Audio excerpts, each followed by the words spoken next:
The morning I almost handed my entire company to my only son turned into the day I discovered he wanted me dead. My daughter-in-law greeted me with a warm smile and handed me a fresh cup of coffee. Just as I lifted it to my lips, my longtime housekeeper accidentally bumped into me and whispered, "Do not drink it. Trust me." Those few words saved my life. My name is Margaret Hayes, and at 64, I believed I had already survived the hardest loss of my life after my husband passed away. I spent 15 years rebuilding our manufacturing company into a successful business worth millions. I trusted my son Ethan to eventually inherit everything. He had been working with me for years, and his wife Vanessa had become part of the company as our marketing director. I thought we were simply meeting to discuss my retirement and the future of the business. Instead, they arrived carrying legal documents for me to sign and coffee they insisted I drink. As we talked, I noticed my trusted housekeeper, Maria, acting strangely. She looked frightened and kept watching my coffee. After secretly warning me, she deliberately spilled the cup before I could finish it.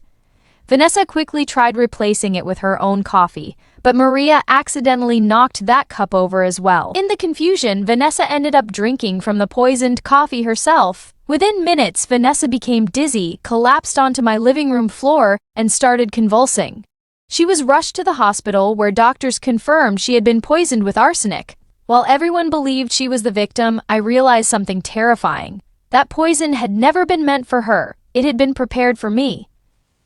Outside the hospital, Maria asked me to meet her privately. There, she revealed a horrifying secret she had been hiding for months. She had watched Vanessa secretly add drops of poison into my morning coffee during every business meeting.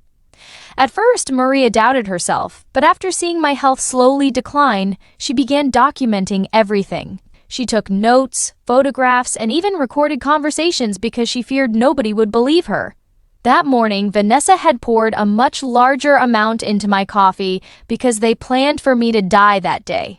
The truth became even darker. My own son had been helping her the entire time. Together, they had stolen hundreds of thousands of dollars from the company, secretly taken out life insurance policies on me, and planned to inherit everything after making my death appear natural. They believed my growing weakness was simply making their plan easier to finish. Maria handed all her evidence to the police while investigators searched my son and daughter-in-law home. They discovered financial records, hidden poison, insurance documents, and detailed notes tracking my health as if I were a science experiment. Even worse, they found recordings where Ethan and Vanessa laughed about watching me grow weaker and celebrated the fortune they expected to inherit after my death. Both were arrested and charged with attempted murder, conspiracy, fraud, and embezzlement. During the trial, their own recordings destroyed every excuse they tried to make. Ethan blamed Vanessa. Vanessa blamed Ethan, but the evidence proved they had planned every step together.